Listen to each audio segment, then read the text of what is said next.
अब हम स्टार्ट करते हैं चैप्टर 2 का पॉलिनोमियल एक्सरसाइज 2.1 का क्वेश्चन नंबर 3। जैसे इसमें कहा गया है, give one example each of A binomial of degree 35। Binomial of degree 35 लिखना है और मोनोमियल ऑफ डिग्री 100 लिखना है।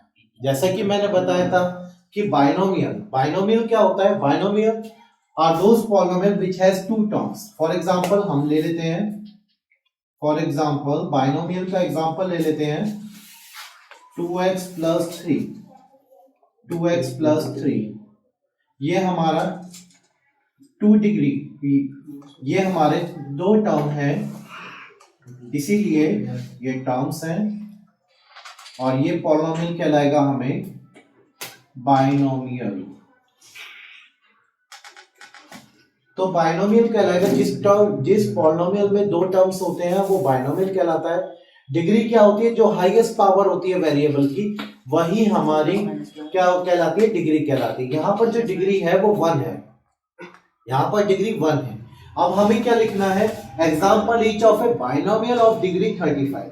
तो अगर हम इसे ही लिख सके तो क्या हो जाएगा, एग्जाम्पल इसका क्या लिखेंगे, अगर हम यहीं 35 लगा दें, जैसे इसीलिए कर लेते हैं, तो ये बाइनोमियल टर्म हो गया और इसकी डिग्री क्या हो गई 35। ये हो गया बाइनोमियल और डिग्री क्या हो गई 35। तो ये एग्जांपल है फर्स्ट पार्ट का। नेक्स्ट पार्ट में क्या है, मोनोमियल ऑफ डिग्री 100। मोनोमियल का एग्जांपल, फॉर एग्जांपल मोनोमियल क्या होता है, एक सिंगल वैल्यू होती है, 2x की पावर 5, 2x ले सकते हैं या फिर माइनस का 2x, कुछ भी ले सकते हैं। इस तरह से ले लिया, जैसे हमने माइनस का 2x ले लिया है, माइनस का 2x लेकर हम इस तरह से कर देंगे। अब इसकी डिग्री लिखनी है 100, डिग्री 100 क्या, वेरिएबल की पावर 100 लिख लेंगे, ये हो गया। तो ये एग्जांपल हो गया किसका, मोनोमियल का, और जिसकी डिग्री हो गई है 100। इसमें एक ही टर्म होता है, तो ये मोनोमियल का एग्जांपल है और इसकी डिग्री 100 है, तो ये क्या कहलाएंगे, degree of 100 monomial polynomial. Clear है बेटा, क्लियर है। अब आते हैं नेक्स्ट क्वेश्चन पे।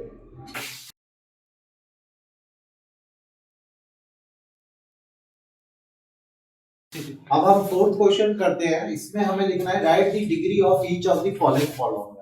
जैसा कि मैंने पहले बताया था कि डिग्री जो होती है वो वेरिएबल की हाईएस्ट पावर कहलाती है।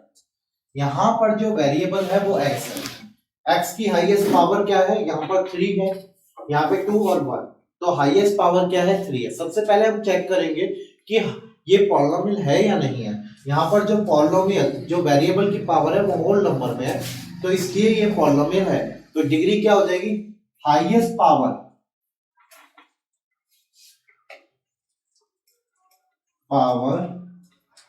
Of variable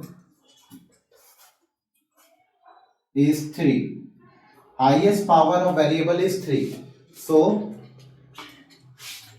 the degree of polynomial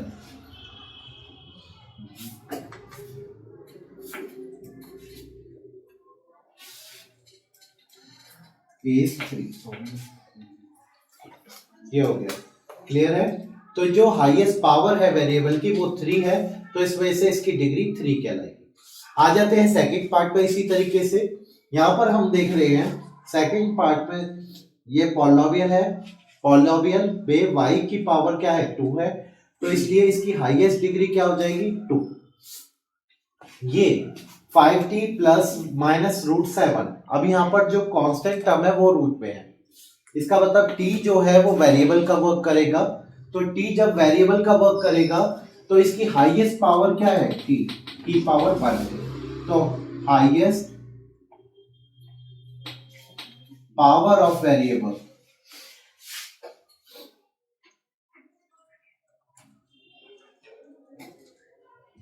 is 1, so the degree of polynomial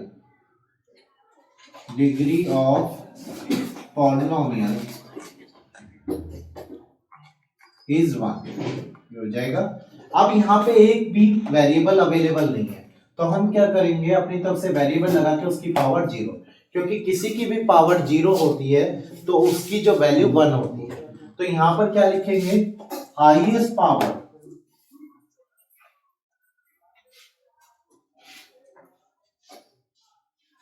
of variable